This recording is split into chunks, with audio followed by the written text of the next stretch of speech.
में खरपतवार नियंत्रण कैसे करें? खरपतवार नियंत्रण की खरपतवार पौधे के साथ जब कोई भी अवांछित पौधे उग आते हैं तो उसको हम खरपतवार कहते हैं। ये पौधे की वृद्धि को रोक देते हैं, ये पौधे में लगने वाले लागत को ज़्यादा कर देते हैं, पौधे की उपज को कम कर देते हैं, पौधे की उपज की गुणवत्ता को भी घटा देती है। इन सारे हानियाँ खरपतवार से होती है। इसीलिए पहला शुरू का 1/3 हिस्सा, पूरे फसल की जीवन काल का शुरू का 1/3 हिस्सा हमेशा से चाहिए कि पौधे को खरपतवार से मुक्त रखे और अच्छी और गुणवत्ता वाली उपज प्राप्त करें। इसके लिए या तो हम यांत्रिक विधि अपनाते हैं, या तो फिर हम मैनुअल भी करते हैं, या तो हम हाथ से जो अनचाहे पौधे हैं उसको उखाड़ते हैं, या नहीं तो फिर रसायन का इस्तेमाल करके भी हम कर सकते हैं। तो बदलते वक्त के साथ साथ और जो हमारा लेबर है ना, श्रम का कमी को देखते हुए रासायनिक खरपतवार को भी हम इस्तेमाल कर सकते हैं। रासायनिक खरपतवार इस्तेमाल करने से ज़्यादा ध्यान देने की ज़रूरत है कि सही दवाई का चुनाव करें, गुणवत्ता वाली दवाओं का चुनाव करें और सही मात्रा में ही हम उसकी उपयोग करें और ज़रूरत के मुताबिक उपयोग करें। अगर ज़रूरत ना हो तो कतई उपयोग ना करें, ज़रूरत हो तो निश्चित और अनुशंसित मात्रा में जो अनुशंसित खरपतवार नाशी, तृणनाशी दवा बाज़ार में उपलब्ध है, अच्छे स्रोत से लेकर अनुशंसित मात्रा में डालकर उसको छिड़काव करना चाहिए। धान के क्षेत्र में ब्यूटाक्लोर मैचेटी नाम का दवा उपलब्ध है बाज़ार में, जिसका 3 किलोग्राम प्रति हेक्टेयर की दर से 600 से 700 लीटर पानी में मिलाकर प्रति हेक्टेयर की दर से रुपाई के 3 से 4 दिन के बाद छिड़काव कर देनी चाहिए। इससे जितने भी तृण है, जितने भी खरपतवार है वो नष्ट हो जाएंगे। धान उत्पादन की एसआरआई तकनीक क्या पूरी तरह से 30% जल की बचत कर सकते हैं? दूसरी चीज़ ये है कि रासायनिक जो उर्वरक का हम इस्तेमाल करते हैं, हम ये कहते हैं कि रासायनिक उर्वरक का इस्तेमाल श्री विधि से धान की तकनीक में कम करते हैं। ये जो परंपरागत खेती करने के लिए जो खाद और उर्वरक का इस्तेमाल करते हैं, उसका आधा ही खाद और उर्वरक का इस्तेमाल श्री विधि से धान उगाने के तकनीक में करते हैं। इस तरह से रासायनिक खाद में लगने वाले लागत को भी हम 25 से 30% कम कर सकते हैं। इस तरह से खेती के लागत को कम करके खेती को मुनाफा और फ़ायदा ज़्यादा दे सकते हैं। तीसरी चीज़ ये है कि श्री विधि को ज़्यादातर छोटे और सीमांत किसान ही अपनाते हैं और हमारे बिहार में 80% से भी ज़्यादा किसान छोटे और सीमांत किसान हैं जो संसाधन से भरपूर नहीं हैं। उनकी आर्थिक स्थिति उतनी मजबूत नहीं है। उनकी आर्थिक स्थिति को मजबूती प्रदान करने के लिए ज़्यादा से ज़्यादा उनको उपज मिले, उनके उपज को प्राप्त करने के लिए कम लागत लगे, ऐसी एक श्री विधि, ऐसी एक तकनीक है जिससे कि हम कम खर्च में ज़्यादा से ज़्यादा मुनाफा ले सकते हैं। एसआरआई तकनीक में पौधे कैसे तैयार करते हैं? बिचरे की जो बीज स्थली है, जहाँ बिचरा हम तैयार करेंगे, ज़मीन से उसकी ऊंचाई लगभग 10 इंच होनी चाहिए और 2 बेड के बीच में लगभग 1.5 फीट का फासला होना चाहिए और इस फासला को सिर्फ 2 बेड के बीच में दूरी बनाए रखने के लिए ही नहीं रखा जाता है, बल्कि सिंचाई के लिए भी उसको इस तरह का फासला दिया जाता है ताकि पानी की अगर आवश्यकता है तो 2 बेड के बीच में जो जगह हम छोड़े हैं उसमें पानी को भर करके बीज स्थली की सिंचाई की जा सके। साथ ही बिचरे बीज स्थली की जो चौड़ाई है वो लगभग 5 फीट रखी जाती है और लंबाई 20 फीट तक रखी जाती है। तो लगभग 1 एकड़ खेत के लिए 2 किलोग्राम बीज की आवश्यकता पड़ती है और इस तरह के 5 फीट चौड़ी और 20 फीट लंबी का लगभग 4 बेड बनाया जाता है और प्रत्येक बेड पर आधा किलोग्राम सीड गिराया जाता है। तो बीज स्थली पर सबसे पहले वर्मी कंपोस्ट और मिट्टी, जो चिकनी मिट्टी हो, उसका मिश्रण बना करके जो ऊंचा 10 इंच ऊंचा बेड है उसके ऊपर लगभग 1:4 के रेशियो में, यानी 4 भाग मिट्टी और चिकनी मिट्टी और 1 भाग वर्मी कंपोस्ट, तो एक बेड पर अगर 5 फीट चौड़ी है और 20 फीट लंबी बेड है तो उसमें लगभग 25 से 30 किलोग्राम वर्मी कंपोस्ट की आवश्यकता पड़ेगी। अगर वर्मी कंपोस्ट उपलब्ध नहीं है तो गोबर की सरी खाद जो पूर्ण रूपेण सूखी हुई हो और जिसमें वीड ये खरपतवार के बीज नहीं के बराबर हो या ना हो, वैसे गोबर की खाद का प्रयोग लगभग एक बेड में 5 से 6 टोकरी एक बेड में डालना चाहिए और उसको अच्छी तरह से मिट्टी में मिला देना चाहिए।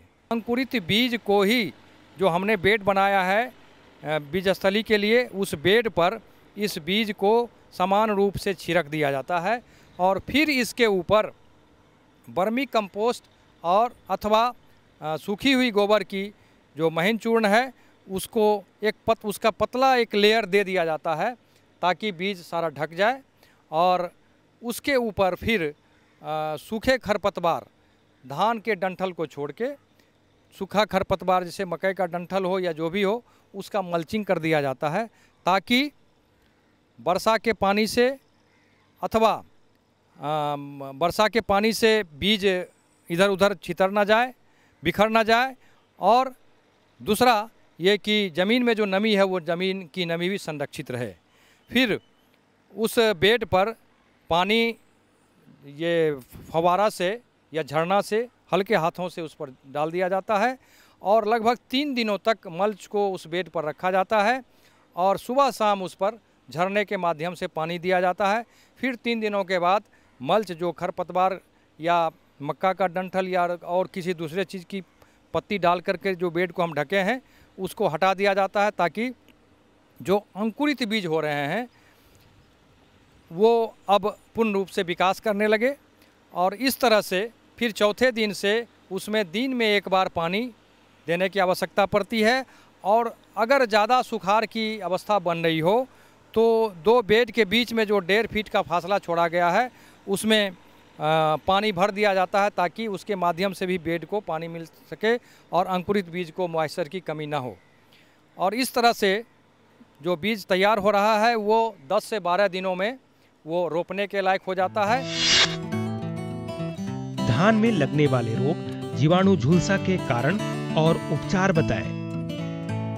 किसान भाइयों, यह जो रोग है आने का कारण है कि आप जब जड़ को उखाड़ते हैं, बिचरा को उखाड़ते हैं, उस समय से इंजुरी हो जाता है, उसमें एक टूटन हो जाता है, टूट जाता है, एक रास्ता बन जाता है।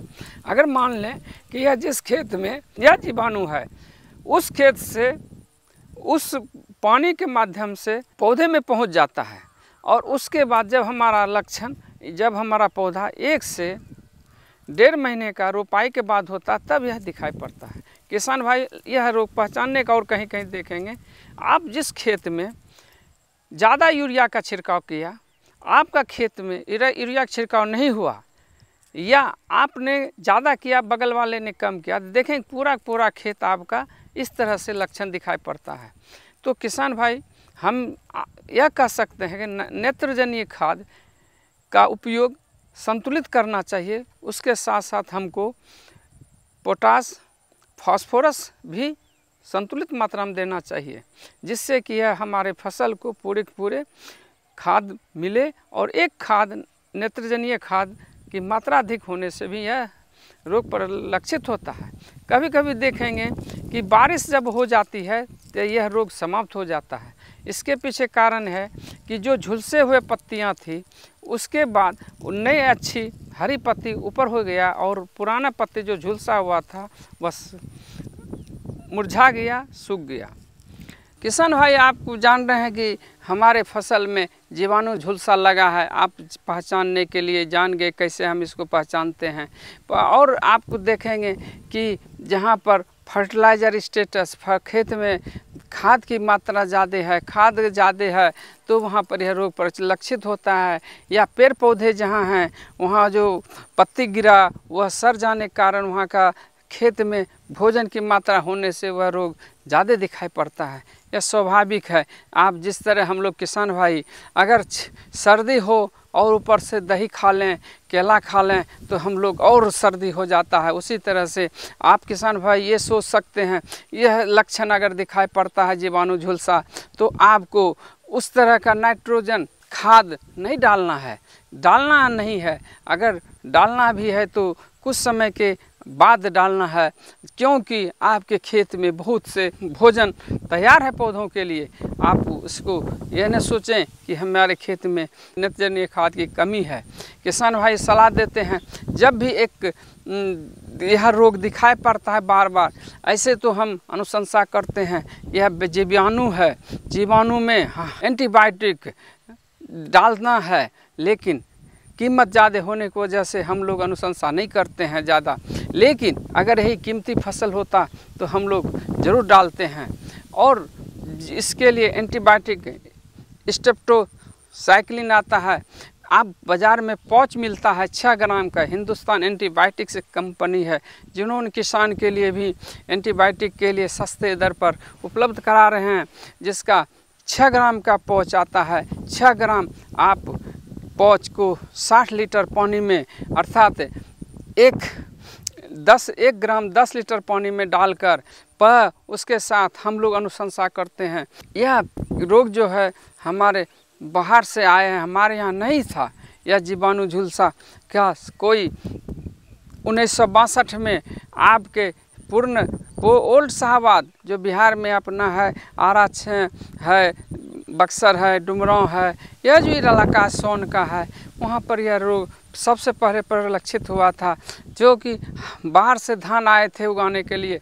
उसके साथ साथ ही यह रोग भी अपने यहाँ आ पहुँचा है, जिसको हम लोग जीवाणु झुलसा कहते हैं। यह प्रत्येक साल मिल रहता है।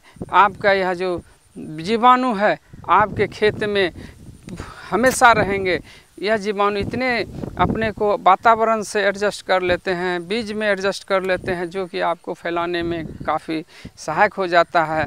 और इस के लिए आपको मैंने 2 तरह के दवाई का कॉम्बिनेशन बताया। कॉपर ऑक्सीक्लोराइड एक है, तांबा आधारित है, उसका 2.5 ग्राम 1 लीटर पानी में, और 10 लीटर पानी में 25 ग्राम और 1 ग्राम स्ट्रेप्टोसाइक्लिन का पाउडर मिला करके छिड़काव करने से हमें फायदा होता है।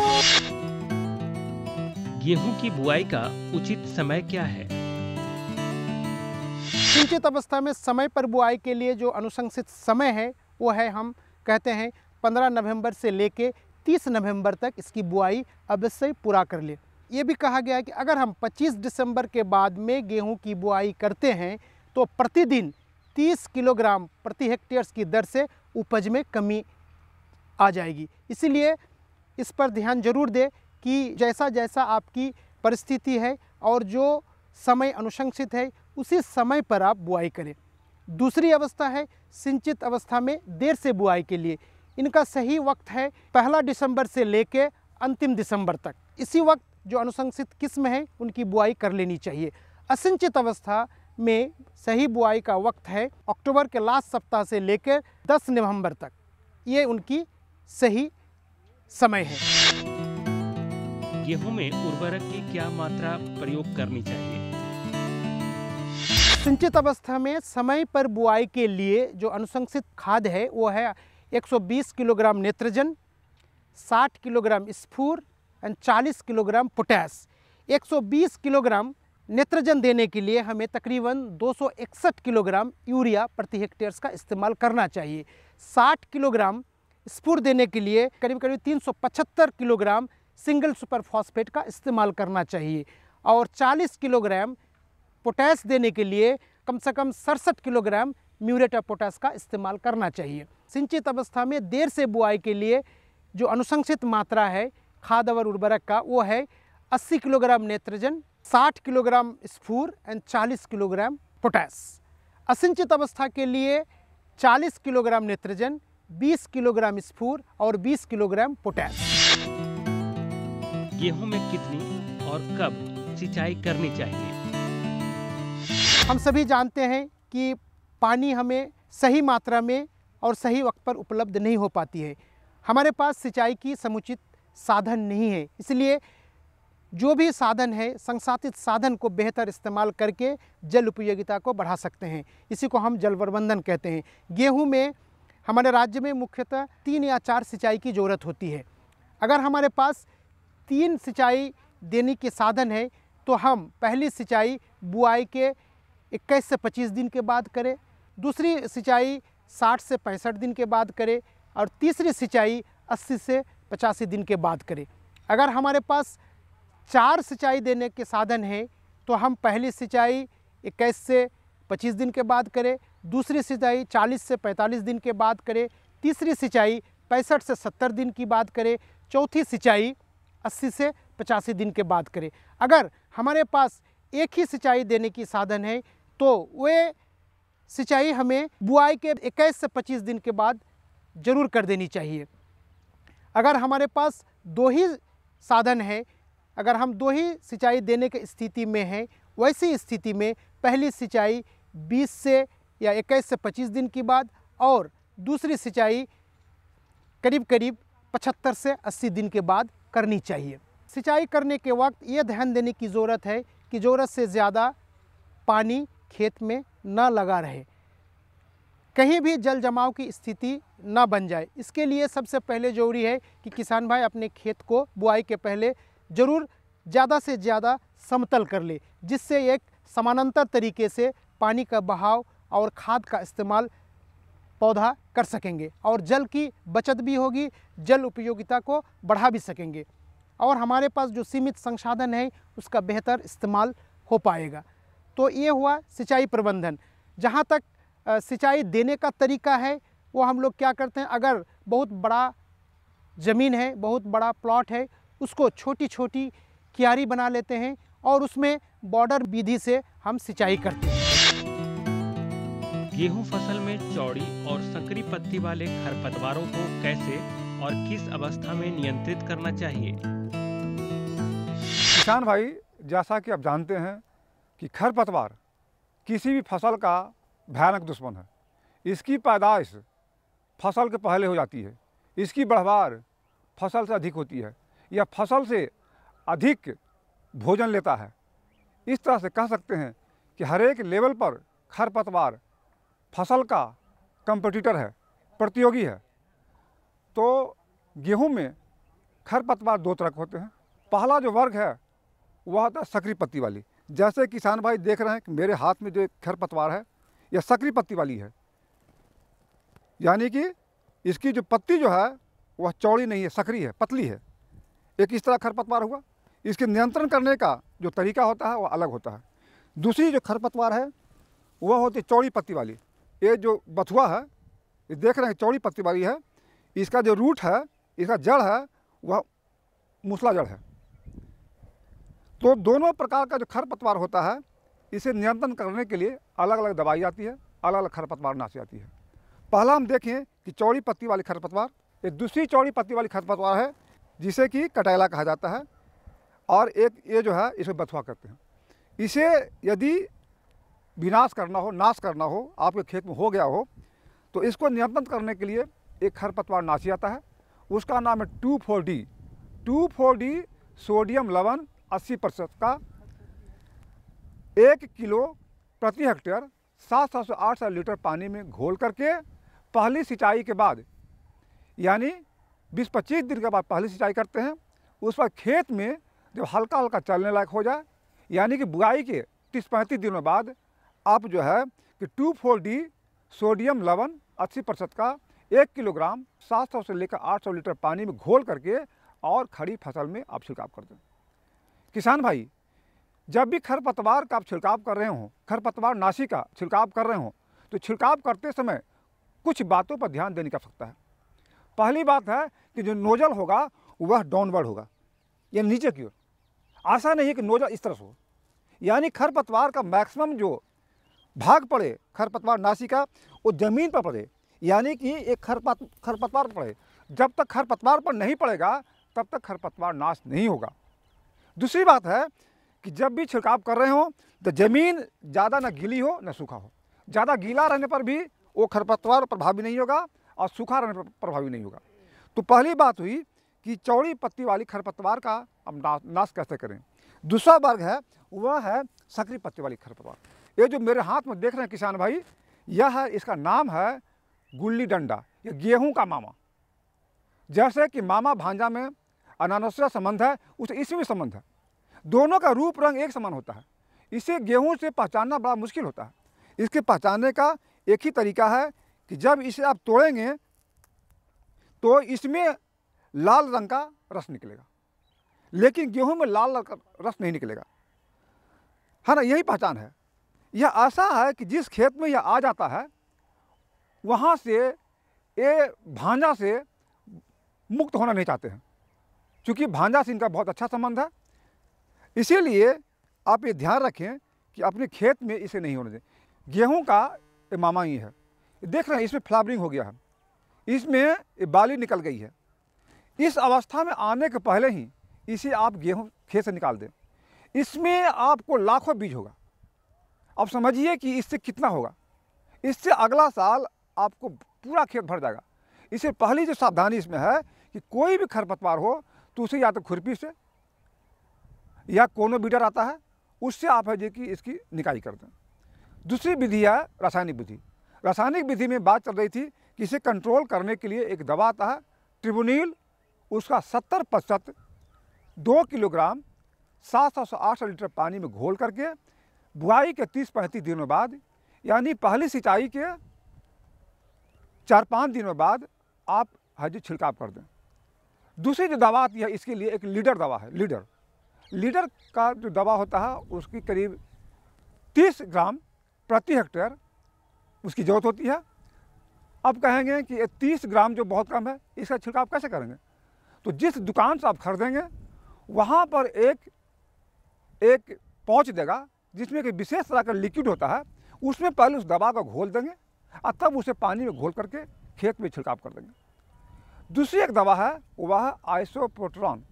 आइसोप्रोटेरॉन का 50 यानी 50% 2 किलोग्राम 700 से 800 लीटर पानी में घोल करके बुआई के 30-35 दिनों बाद आप खेत में छिड़काव कर देंगे। ये बात हुई कि जिस खेत में सकरी पत्ती वाली खरपतवार है उसके लिए। अब ऐसा भी खेत होता है जैसे कि आप इस खेत में देख रहे हैं कि सकरी पत्ती वाली भी खरपतवार है और ये चौड़ी पत्ती वाली भी खरपतवार है। दोनों को कंट्रोल करने के लिए किसान भाई एक दवा आता है, वह है आपको आइसोगार्ड। आइसोगार्ड का 1 किलो 250 ग्राम यानी 1.25 किलो प्रति हेक्टेयर 700 से 800 लीटर पानी में घोल करके छिड़काव कर देंगे। तो ये बात हुई कि आप खरपतवार का कंट्रोल कैसे करेंगे, नियंत्रण कैसे करेंगे। सरसों की बुआई का उचित समय क्या है? इसकी बुआई का जो समय है वह 10 अक्टूबर से लेकर के 20 अक्टूबर के बीच में किसान भाई इसकी बुआई कर लें। इसका बुआई का उचित समय ये है क्योंकि समय पर अगर आप बुआई करते हैं तो इससे जो है 15 से 25% की उपज में वृद्धि आपकी बुआई पर भी निर्भर करती है। इसलिए इसकी बुआई आप समय से करें। सरसों में उर्वरक कितनी मात्रा में प्रयोग करना चाहिए? सबसे पहला इसको जो हम खाद डालेंगे उसमें जो 10 से 15 टन प्रति हेक्टेयर के हिसाब से अंतिम जुताई करते हैं उसके पहले 20 दिन पहले 15-20 दिन पहले उसको खेत में मिला देनी है। उसके बाद जो अंतिम जुताई करेंगे वह अंतिम जुताई के समय ही हम जो फर्टिलाइज़र डालेंगे, जो अनुशंसित मात्रा है उस अनुशंसित मात्रा का अंतिम जुताई में डाल करके और खेत को तैयार कर लेते हैं। उर्वरक जो डालते हैं इसमें भी 60 किलोग्राम नाइट्रोजन, 40 किलोग्राम पोटास और 40 किलोग्राम स्फूर देते हैं। तो आधा जो है 30 किलोग्राम नाइट्रोजन और 40 किलोग्राम स्फूर और 40 किलोग्राम पोटास को अंतिम जुताई जब करेंगे उसमें आप मिला देंगे और मिलाने के बाद अच्छी ढंग से खेत में मिला करके और उसमें पाटा दे करके खेत को समतल कर लें और उसके बाद बुआई करें। जो आधा जो नाइट्रोजन फर्टिलाइज़र हमने रखा था 30 किलोग्राम नाइट्रोजन, वह जो दूसरी बार सिंचाई करेंगे 35 से 40 दिन के बीच जो सिंचाई देते हैं, उस सिंचाई के बाद आप खरपतवार निकाल करके और उसमें जो है उसका प्रवेशित कर देंगे। सरसों में सिंचाई किस अवस्था में करनी चाहिए और कितनी सिंचाई करनी चाहिए? इसमें 2 सिंचाई की आवश्यकता होती है। पहली सिंचाई जो है वह 35 से 40 दिन पर देते हैं और दूसरी सिंचाई जब उस फली धर लेता है, फली की अवस्था में जो है इसकी दूसरी सिंचाई देते हैं। सरसों में खरपतवार नियंत्रण करने के तरीके क्या हैं? किसान भाई, इसमें भी एक खरपतवार की बड़ी समस्या रहती है और उससे जो है उत्पादन पर हमें काफ़ी नुकसान उठाना पड़ता है।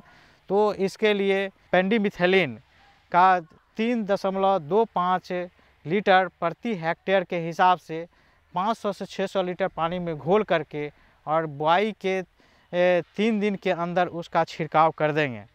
यदि किसान भाई आप उस समय इसकी छिड़काव नहीं किए हैं तो आप 25 से 30 दिन के बीच में आप आइसोप्रोचुरॉन का 1.25 ग्राम 1 लीटर पानी में घोल करके और उसका छिड़काव कर देंगे तो आप खरपतवार से आपकी फसल मुक्त रहेगी और अच्छी उपज मिलेगी। उसके बाद किसान भाई, अगर आप रासायनिक जो दवा है इसका उपयोग नहीं कर पाए हैं या नहीं करना चाहते हैं तो उस अवस्था में आप 20 से 25 दिन पर एक बार हाथ से नुकौनी कर दें और उसके बाद जो है जब आप 35 से 40 दिन के बाद पानी देते हैं, उसके बाद उसमें जो भी खरपतवार है उससे खुरपी की सहायता से उस खरपतवार को निकाल करके और इस फसल को खरपतवार से आप मुक्त रख सकते हैं।